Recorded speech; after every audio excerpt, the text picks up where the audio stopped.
മാർക്കറ്റിൽ നമുക്ക് ട്രേഡ് ചെയ്യാൻ സാധാരണയായിട്ട് രണ്ട് തരം പെയറുകളാണുള്ളത്. അതൊന്ന് എന്ന് പറഞ്ഞാൽ പെയറുകൾ, ഒരു പെയർ മറ്റൊരു പെയറും ഒരേ ഡയറക്ഷനിൽ മൂവ് ചെയ്യുന്ന പെയർസ്. ഓക്കെ, അതായത് അതിന് ഡയറക്ഷൻ എപ്പോഴും സെയിം ആയിരിക്കും. അത് ഫോർ എക്സാമ്പിൾ GBP/USD, EUR/USD. ഇപ്പോൾ നമുക്കത് പറയുകയാണെങ്കിൽ നമ്മൾ GBP/USD, EUR/USD ഇത് ഒരേ ഡയറക്ഷനിലാണ് മൂവ് ചെയ്യുന്നത്. അതുപോലെ തന്നെ ഗോൾഡ്, സിൽവർ ഇത് ഒരേ ഡയറക്ഷനിലാണ് മൂവ് ചെയ്യുന്നത്. NAS 100, US30 or US500 ഇത് ഒരേ ഡയറക്ഷനിലാണ് മൂവ് ചെയ്യുന്നത്. ഇതിനെ നമ്മൾ പറയുന്നത് കോറിലേറ്റഡ് അസറ്റ്സ് എന്നാണ്. എന്താണ് കോറിലേറ്റഡ് അസറ്റ്സ്? അപ്പോൾ ഇതിൻ്റെ ഓപ്പോസിറ്റ് ഡയറക്ഷനിൽ പോകുന്ന ഇതിനെ നമ്മൾ എന്ത് പറയും? ഇൻവേഴ്സ് കോറിലേറ്റഡ് അസറ്റ്സ് എന്ന് പറയും. അപ്പോൾ ഇങ്ങനെ രണ്ട് പെയറുകളാണ് നമ്മൾ ബേസിക്കായിട്ട് ട്രേഡിങ്ങിന് വേണ്ടി യൂസ് ചെയ്യുന്നത്. Okay, most commonly correlated pairs ആണ് എല്ലാ ആക്റ്റീവ് ട്രേഡേഴ്സും ട്രേഡിങ്ങിന് വേണ്ടി യൂസ് ചെയ്യാറുള്ളത്. ഇപ്പോൾ ഇത് കോറിലേറ്റഡ് പെയർസ് എന്ന് പറഞ്ഞാലും ആക്ച്വലി ഇതിൻ്റെ നേച്ചർ സെയിം അല്ല. ഓക്കെ, ഇതിൻ്റെ ഡിസ്പ്ലേസ്മെൻറ്റ് സെയിം അല്ല, ഇതിൻ്റെ ലിക്വിഡിറ്റി പൂൾസ് സെയിം അല്ല, ഇതിൻ്റെ ഹൈസ് ആൻഡ് ലോസ് സെയിം അല്ല.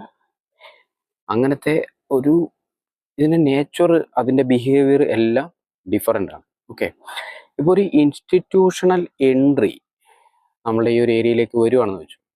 ഒരു ഇൻസ്റ്റിറ്റ്യൂഷണൽ എൻട്രി നമ്മളുടെ മാർക്കറ്റിലേക്ക് വന്നു.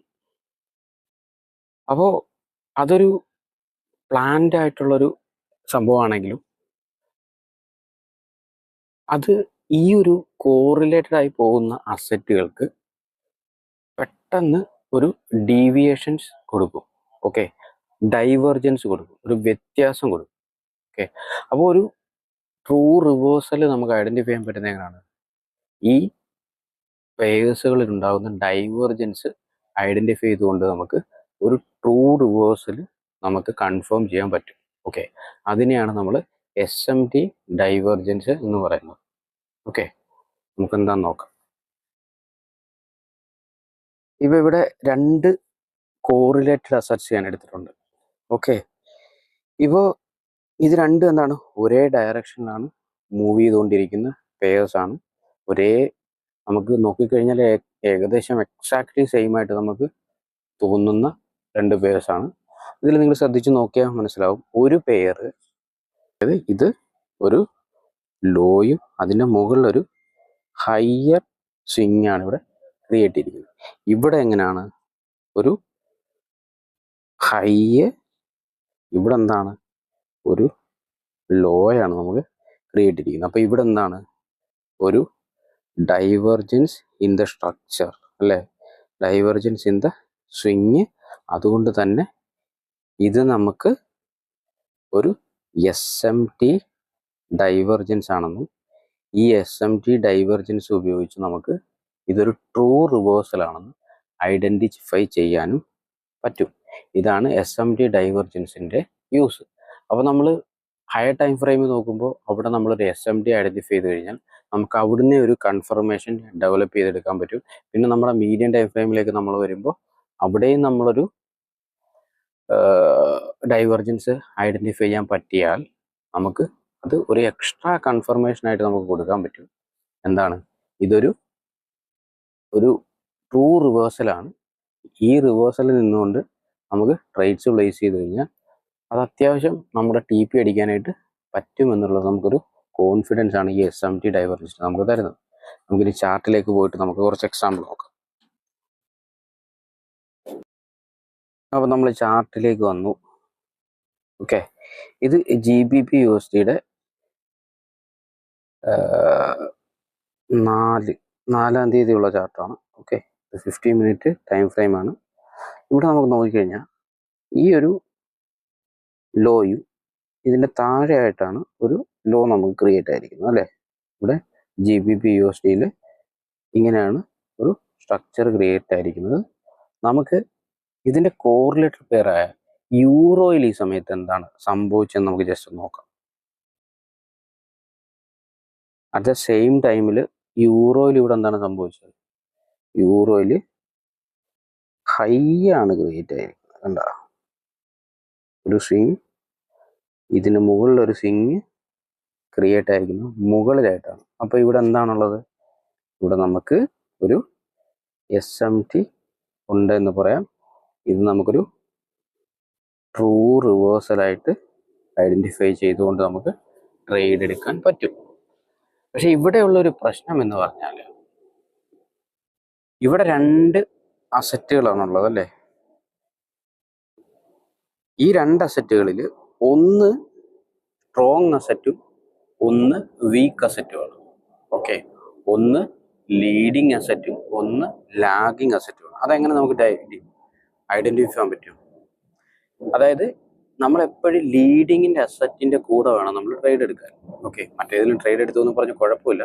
പക്ഷെ പോസിബിളായിട്ട് ലീഡിങ് അസറ്റാണ് എപ്പോഴും പെട്ടെന്ന് മൂവ് ചെയ്യാനായിട്ട് ടെൻഡൻസി ഉള്ളു. അതായത് ഇവിടെ നോക്കിക്കഴിഞ്ഞാൽ ഇവിടെ ഒരു ലിക്വിഡിറ്റി സ്വീപ്പ് നടന്നിട്ടില്ല ആക്ച്വലി അല്ലേ. ഈ ഒരു യൂറോ/USD എന്താണ്, ഒരു ലിക്വിഡിറ്റി സ്വീപ്പ് നടന്നിട്ടില്ല. ഒരു SMT നടന്നുവെങ്കിലും ഇവിടെ ഒരു ലിക്വിഡിറ്റി സ്വീപ്പ് നടന്നിട്ടില്ല. പക്ഷെ നമ്മൾ GBPയിലേക്ക് പോയി നോക്കിയാൽ എന്താണ്, പോയി നോക്കിയാൽ ഇവിടെ ഒരു ലിക്വിഡിറ്റി സ്വീപ്പ് നടന്നിട്ടുണ്ട്. അപ്പൊ ഏതാണ് ലീഡിങ് അസറ്റ്? GBP/USD. ഇത് ലിക്വിഡിറ്റി സ്വീപ്പ് ചെയ്തതുകൊണ്ട് ഇതിന്റെ മൂവ്മെന്റ് കുറച്ചുകൂടെ സ്ട്രോങ് ആയിരിക്കും. അപ്പൊ നമ്മളെപ്പോഴും GBP/USDയുടെ കൂടെ ട്രേഡ് എടുക്കുന്ന അല്ലെങ്കിൽ ലീഡിങ് അസറ്റിൻ്റെ കൂടെ ട്രേഡ് എടുക്കുന്നതായിരിക്കും ഏറ്റവും ബെറ്റർ. നമുക്കിനി ഒരു പേരും കൂടെ നോക്കാം. ഗോൾഡിന്റെ 50 മിനിറ്റ് ചാർട്ടാണ്. ഇതിൽ നമുക്ക് ഈ ലേറ്റസ്റ്റ് റിവേഴ്സലിൽ ഒരു SMT ഉണ്ടെന്ന് നോക്കാം. ഇവിടെ എന്താണ്, ഹൈ, അതിൻ്റെ താഴെ ഒരു ലോയിലാണ് ക്രിയേറ്റ് ആയിരിക്കുന്നത്. നമുക്ക് നേരെ XAGയിൽ ഒന്ന് പോയി നോക്കാം. സിൽവറിൽ എന്താണ് പിക്ചർ നോക്കാം. കണ്ട, ഈ സിൽവറിൽ ഹൈ ആണ് ക്രിയേറ്റ് ചെയ്തത്. അപ്പോൾ ഇവിടെ എന്താണുള്ളത്? ഇതൊരു SMT ഡൈവേർജൻസ് ഉണ്ട്. അതുകൊണ്ട് തന്നെ ഇതൊരു ട്രൂ റിവേഴ്സലാണ്. നമുക്കിവിടെ കണ്ണും പൂട്ടി ട്രേഡ് എടുക്കാൻ പറ്റും. അപ്പോൾ എല്ലാവർക്കും SMT ഡൈവേർജൻസ് പിടികിട്ടിയെന്ന് വിചാരിക്കുന്നു. ഇതൊരു കൺഫർമേഷനാണ്, അഡീഷണൽ കൺഫർമേഷൻ. നമുക്കൊരു SMT, അടുത്ത നമ്മൾ പഠിക്കാൻ പോകുന്നത് PSP ആണ്, പ്രിസിഷൻ സ്വിംഗ് പോയിന്റ്.